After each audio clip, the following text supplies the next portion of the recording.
Siapa sangka, bek kiri timnas Indonesia, Kelvin Verdong, yang dulu mungkin dipandang sebelah mata, sekarang justru bikin geger se-Eropa. Gak main-main, nama Verdong nongol sebagai fullback paling progresif di 7 liga top Eropa. Bahkan dia sukses nginjek-injek statistik pemain-pemain yang pernah main di klub besar. Salah satunya Daley Blind, ex-Manchester United yang namanya dulu disanjung kayak legenda hidup. Data ini bukan sembarang omong kosong. Platform analisis sepak bola, DataMB, ngerilis data resmi yang nyebutin nama-nama fullback dengan aksi progresif terbanyak di musim ini. Dan boom, Kelvin Verdong duduk manis di posisi puncak dengan total 574 aksi progresif. Ngalahin nama-nama beken yang lebih sering nangkring di headline media. Buat yang belum paham, aksi progresif itu bukan sekadar bawa bola asal ngacir.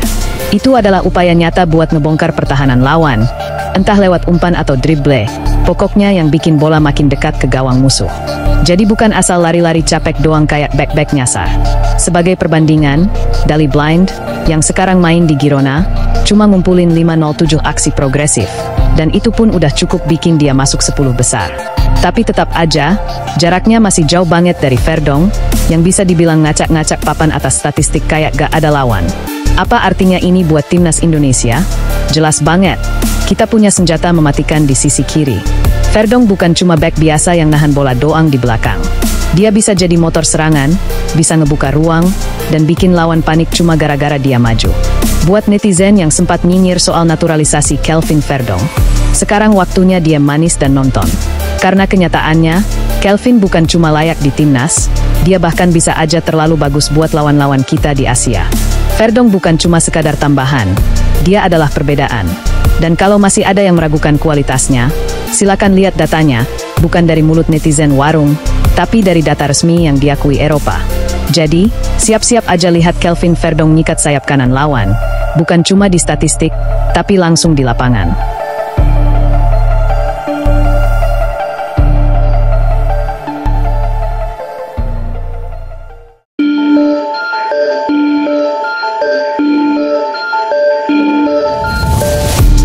Bukan soal skill, Jai Idzas bocorkan senjata rahasia timnas Indonesia di kualifikasi Piala Dunia 2026. Di tengah panasnya persaingan menuju Piala Dunia 2026, timnas Indonesia ternyata punya satu kekuatan yang gak disangka-sangka jadi andalan utama.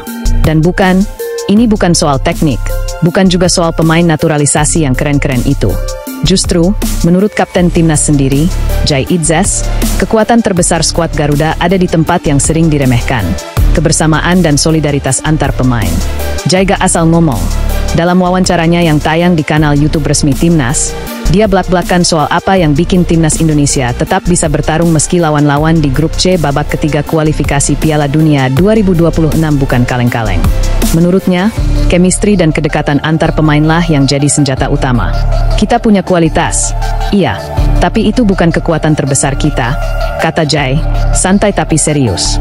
Yang paling penting adalah hubungan antar pemain. Di latihan aja kita bisa lihat, semua pemain dekat, bercanda, saling dukung, dan siap berjuang satu sama lain. Dan lo tahu, di level internasional, hal beginian bukan basa-basi. Banyak tim hancur justru karena isinya penuh ego, gak ada kekompakan. Tapi timnas Indonesia beda cerita. Mereka punya ikatan yang bahkan Jai, pemain yang lama main di Eropa, sendiri akui sebagai modal emas buat ngelewatin laga-laga krusial ke depan. Kondisi saat ini, timnas lagi duduk di posisi keempat klasemen grup C dengan 9 poin. Masih ada 2 pertandingan berat, lawan Cina di SUGBK tanggal 5 Juni, dan away ke Jepang tanggal 10 Juni. Targetnya jelas, minimal bisa salib Australia di posisi 2 atau, kalau gagal, tetap bertahan di 4 besar buat lanjut ke putaran keempat. Ini jelas bukan hal enteng. Tapi dengan kekompakan yang diomongin Jai, dan semangat gila-gilaan yang ditunjukkan selama pemusatan latihan di Bali, ada harapan besar kalau skuad asuhan Patrick Kluivert bisa kasih kejutan. Jadi buat yang masih mikir timnas cuma kuat karena pemain naturalisasi, coba pikir ulang. Karena faktanya, timnas Indonesia hari ini bukan cuma soal siapa yang datang dari Eropa, tapi soal siapa yang rela mati-matian buat lambang Garuda di dada. Dan itu datang dari rasa kebersamaan yang luar biasa. Let's go Garuda! Tunjukkan kalau tim ini bukan cuma kuat di atas kertas, tapi juga solid di dalam hati.